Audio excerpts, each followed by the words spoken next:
Section 1. You will hear a man who has just retired telephoning a part-time society to ask about membership and activities.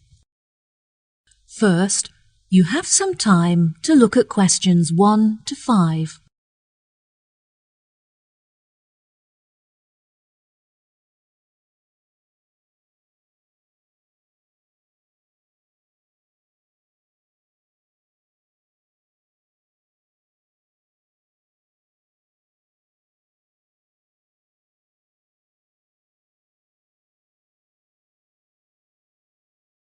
You will see there is an example that has been done for you. On this occasion only, the conversation relating to this will be played first. Hello, this is the Leighton Society. How can I help? Oh, hello. I'm just phoning you because I'm interested in becoming a member of your society, and I was wondering if you could give me some more information. The name of the society is Leighton, so Leighton has been written in the space. Now we shall begin. You should answer the questions as you listen, because you will not hear the recording a second time. Listen carefully and answer questions 1 to 5. Hello, this is the Leighton Society. How can I help? Oh, hello. I'm just phoning you because I'm interested in becoming a member of your society, and I was wondering if you could give me some more information. Of course. What would you like to know? Well, first of all, I'd like to know where you hold the club meetings, as I'm not very mobile anymore, and I'm looking for somewhere that's within walking distance of my house. Are you still down at the old boathouse? No, we moved away from there a while ago. Meetings are now held at the clubhouse. Oh, brilliant. That's only 5 minutes from me. Do you require members to have any skills or experience? No, there is no experience required. We have plenty of female singers and actresses, but we don't have many men who can play the male roles. We are looking to resolve this, and are especially interested in recruiting male actors and singers. I've never sung professionally, but I'm very keen on it, and I've been told that I'm talented, so I think this would be a good fit. Do you organise coaches to transport members to practice at the theatre? Unfortunately, the club does not have sufficient funds to organise transportation, though this is something we are working towards. We are currently looking for members who can drive so that we can organise car sharing. Members who are able to shuttle people in their cars will obviously be compensated for their petrol usage. I don't drive, but I'd be happy to contribute some money in order to use the shuttle services. Yes, that is no problem. Are you aware of when the meetings take place? No, I couldn't find the meeting times on your website. We hold meetings from 6 to 8 p.m. every Tuesday. Ah, that's lucky. I go to a debating club every Wednesday, so I'm glad that it's on a different night so I can attend both. Do you operate year-round? We used to close during December for the Christmas period, but we found that a lot of members wanted to continue their practices during this time. We operate for most of the year, but we do, however, close for August because the weather gets so hot that we are unable to practice comfortably. This may change when we have enough funds to operate the air conditioning. Before you hear the rest of the conversation, you have some time to look at questions 6 to 10.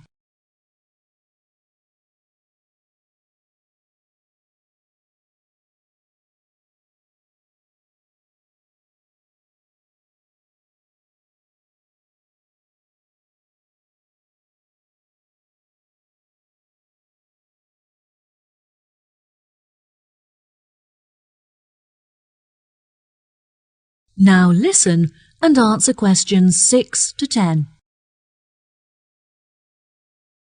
OK. I also wanted to ask how much the membership fee is and what is included with it. Our membership fee is inexpensive and it includes many benefits that certainly make the costs worth it. For example, We hold an annual event where members can meet each other and converse about topics that they have in common. We find that this is very popular, as the dinner is truly superb and included with your membership fee. Wow, that sounds great. And how much does membership cost? We have a couple of membership rates depending on your age and situation. For employed members under the age of 30, the fee is £40, while it costs £60 for members aged between 30 and 60. Which of these categories do you fit into? Oh, I don't fit into either of those. I'm 65 years old and retired, so I'm no longer employed. That's no problem at all. You qualify for the lowest price membership fee of £25, which applies to those who are either unemployed or retired. Wow, that's really affordable. I was thinking of bringing my grandson along to some of the practices, so what would the membership cost for him? He's 14. I'm afraid that the club is for adults only. That is to say, we don't allow members who are aged 16 and under. He is welcome to join in 2 years' time, though. Ah, that's a shame. I guess I can wait and buy him a membership for his birthday present. Yes, what a good idea. I was hoping I could bring him with me so I have someone there to talk to. I'm worried that I won't have anything in common with the other members. I'm sure you'll fit in just fine. All our members are very friendly and interested in culture and music. Most of the people involved are modern authors looking for new experiences to write about in their books. You could read some of their books so you have something to discuss with them. That's a good suggestion. I'll definitely do that. I'm really looking forward to attending the annual dinner so I can meet new people and hopefully make some friends. Absolutely. Everyone has a great night and it's all for charity, as all of the money raised from this event is donated to the Children's Hospital so they can buy toys and clothes. Wow, what a great cause. Well, I will definitely be popping in soon to arrange my membership. Thank you for all of your help. No problem at all. Goodbye. Bye. That is the end of section 1. You now have half a minute to check your answers.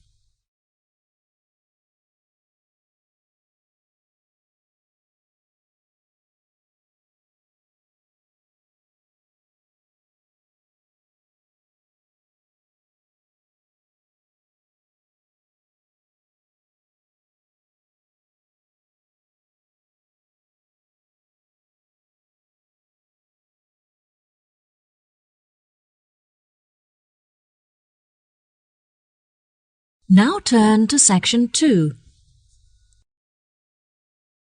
Section 2. You will hear a part of a talk given by a director of a train station. First, you have some time to look at questions 11 to 14.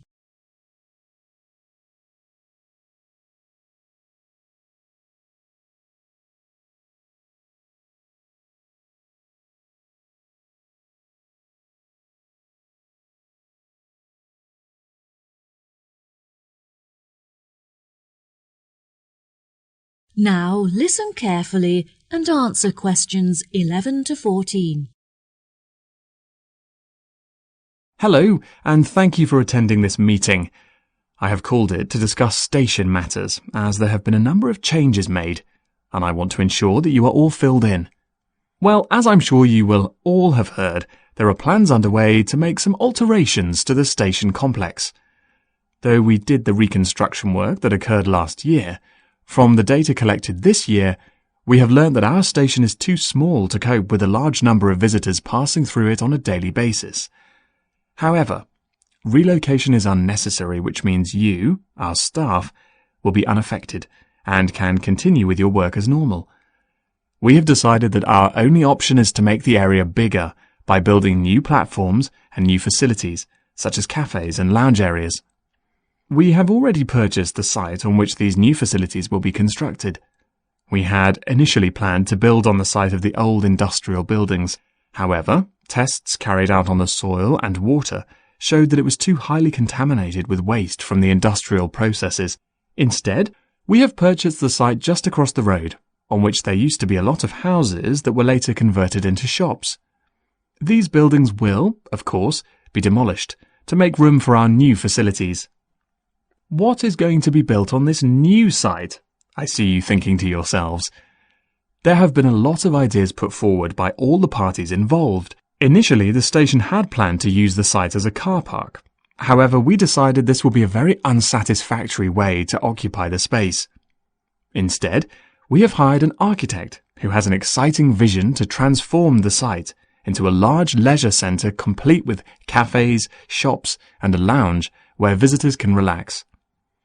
We hope that this new complex will attract many visitors, not just from the station but also from the apartment blocks in the nearby town centre.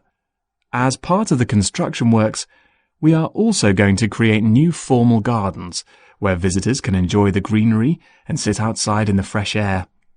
The new leisure complex will be located to the right of the shopping district, so these formal gardens will serve as a meeting place for pedestrians. Before you hear the rest of the talk, you have some time to look at questions 15 to 20.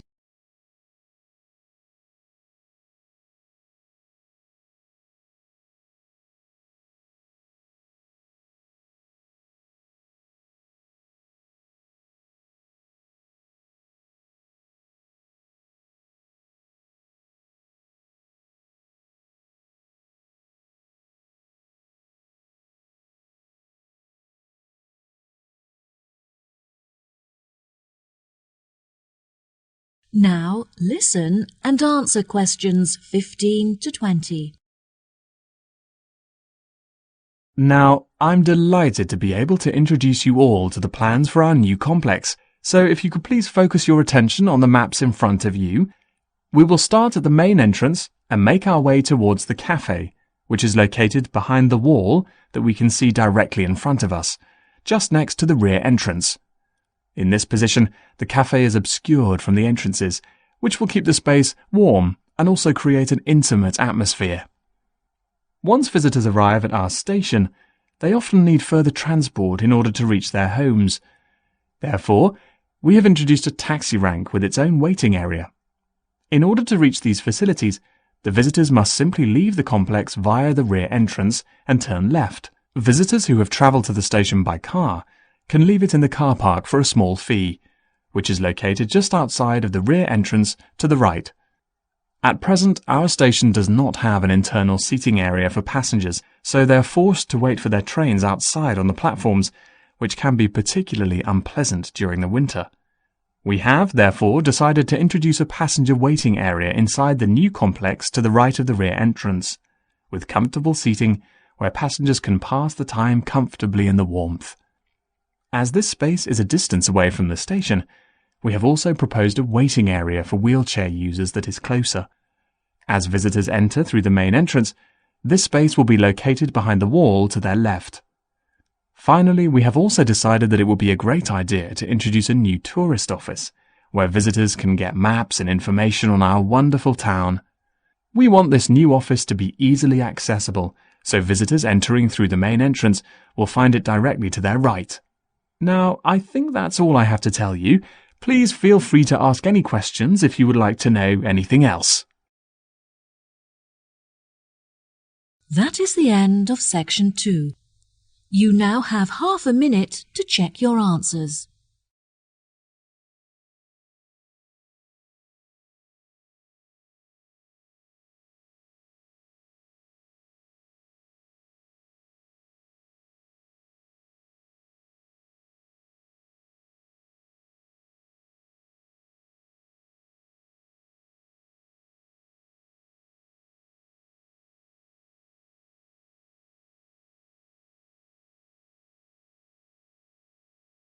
Now turn to section 3. Section 3.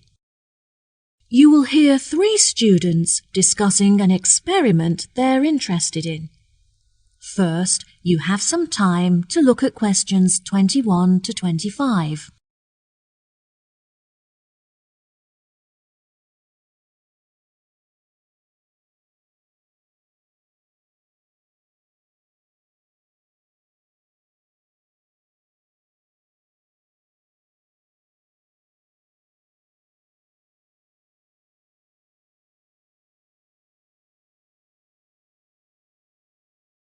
Now listen carefully and answer questions 21 to 25. Oh, hi Jen and Irene. Are you two heading to class? Hey, Bill. Yes, we're just walking there now. We're a little bit early, but we wanted to prepare our apparatus for the experiment. Do you want to walk with us? Yes, sure. It'll be good to catch up. How is everything going with your experiment? Have you decided what your test subject is yet? It's going really well, and we're conducting the test as laboratory partners. We've decided to test the effects of gravitational force on a series of objects with different densities. It's interesting, but it's a lot of work. I've been planning the experiment for the last 2 weeks, and I only finished yesterday. Gosh, Irene, I'm really impressed by how hard-working you are. I enjoy chemistry so much that it doesn't feel like work. Whenever I have some free time at the weekend, I spend it in the laboratory working on it. It almost feels like a second home to me. How about you, Bill? Who is your laboratory partner? The tutor partnered me with Kim. At first I was worried because I've never worked with him before, and I was worried that he wouldn't be very good at laboratory work. But actually, he's very capable. I've noticed that he's always very well dressed. Yes, he's very stylish, and we share the same tastes in clothes. That doesn't stop him from getting his hands dirty, though. He's a very hard worker and makes a significant contribution, which I'm really grateful for. It's good that you get on well with your partner. It makes the experiment so much more enjoyable when you work well together. What do you think of the other people in our group? A lot of the boys are really good at maths, which is really helpful with all the calculations we have to do. Irene is good at maths as well, which makes her contribution really useful because she can do all the equations. I take care of all the writing because Irene finds that difficult. We'd probably fail without each other's help. That's true. I'm so glad that we're nearly finished. Only because you finished the data analysis. Oh, Jen, you give me too much credit. I'm so glad that I didn't get partnered with Linda again. Jen and I were grouped with her for our last experiment, and it was a nightmare. Yes, she always submitted her work on time for the group work, but she never had her phone on her, so it was impossible for anyone to keep in touch with her and vice versa.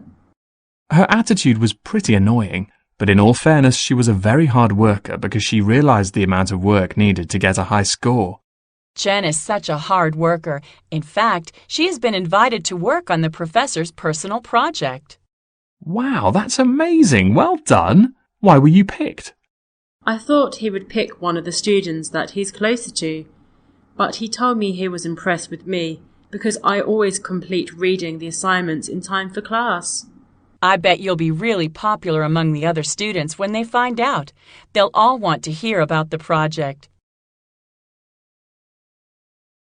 Before you hear the rest of the conversation, you have some time to look at questions 26 to 30.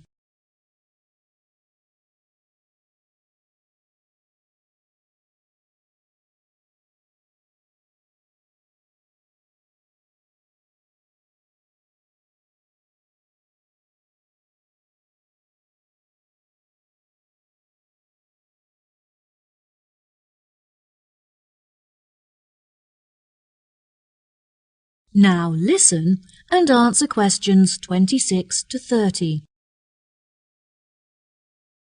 You should give everyone tasks so that they have the opportunity to participate. That's a really good idea, actually. Will you help me decide who to assign each task to? Of course. Now let's see. Well, as Irene finds writing difficult, perhaps it would be useful for her to practice that by doing the bibliography. I think the bibliography is a bit long for me. I think I'd be better suited to the methodology. Yes, that makes sense. Bill, you've told us that Kim is a hard worker, so I think he should be tasked with the conclusions, as there is quite a lot of effort involved.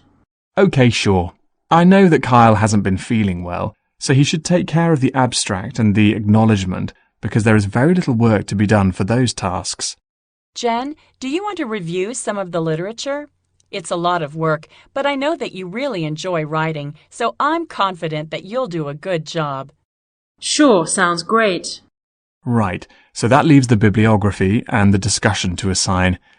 I think that Linda will struggle with the amount of work involved in the referencing, so perhaps I should take care of that task, and she can do the other one? That's great, guys. Thanks for your help. I'll tell the tutor when he arrives. That is the end of section 3. You now have half a minute to check your answers.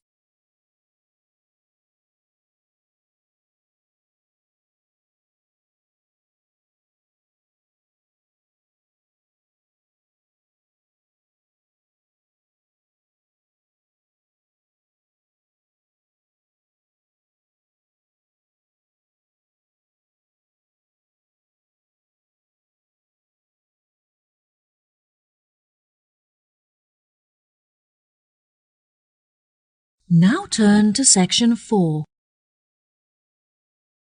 Section 4.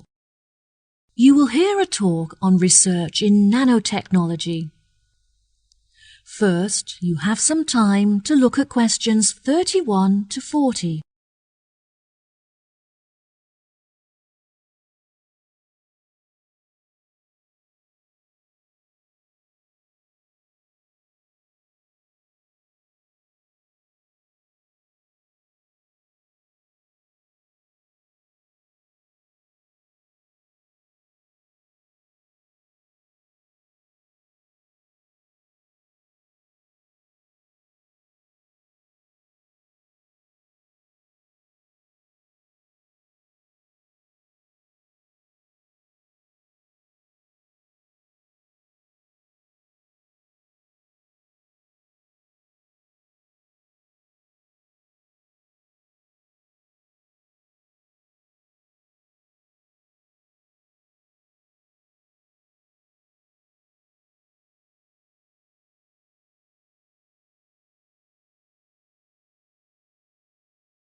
Now, listen carefully and answer questions 31 to 40. Good morning, everyone. Welcome to the second lecture in our series on modern technology. Today I'll be discussing the recent developments in nanotechnology in addition to its applications in a number of environments, such as domestic and medical. First of all, I'd like to begin with a short explanation of what nanotechnology is. It is the manipulation of matter on an atomic, molecular and supramolecular scale. Because of its limitless applications and uses, the government has invested billions of dollars into the research and development of nanotechnology in order to explore its potential. It is only recently that we have been able to engage in the development of nanotechnology, since the particles are so minuscule that a new type of microscope had to be invented to enable us to see them. Many of you may not realize that we all use nanotechnology in our homes as a part of our daily lives. For example, a new dietary supplement uses nanotechnology in order to help our body to absorb iron from our diet more efficiently, which can help to prevent anemia. This technology also makes it easier and cheaper for factories to produce foods such as chocolates, as the nanomolecules help the food to meet our recommended daily intake of certain vitamins and minerals. This may sound odd, but in fact it just means that the food is healthier and cheaper and has increased flavour. Another application for nanotechnology is in the agriculture industry. In the past, farmers have been using many artificial chemicals to fertilise the soil, which is extremely bad for the planet, as it contaminates the water that we drink.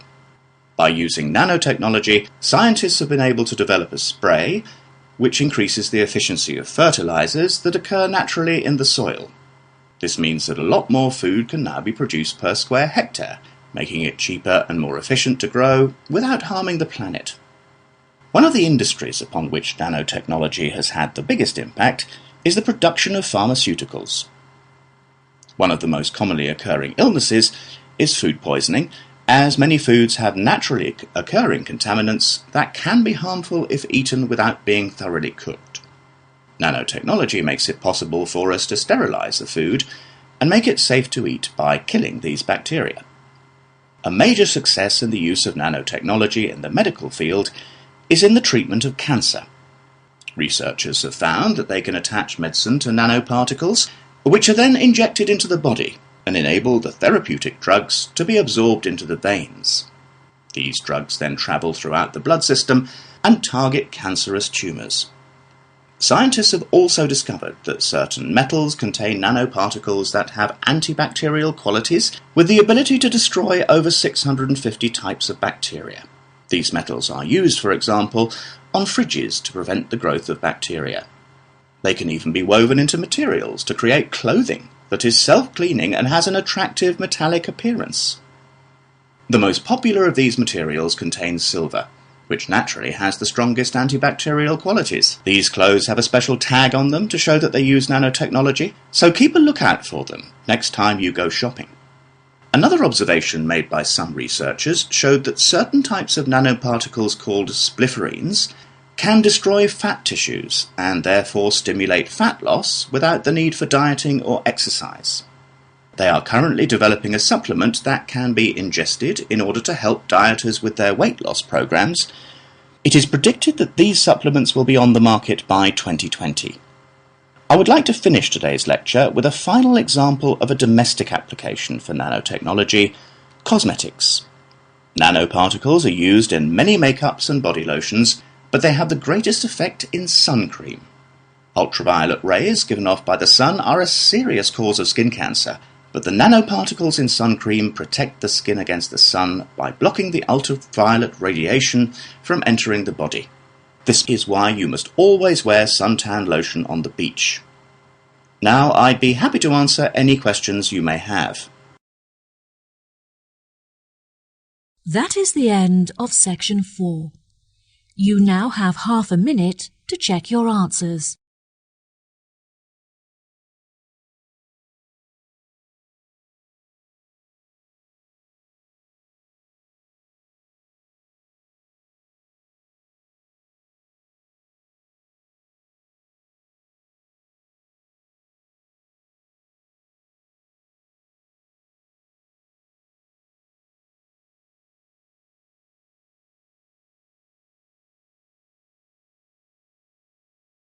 That is the end of the listening test. In the IELTS test, you will now have 10 minutes to transfer your answers to the answer sheet.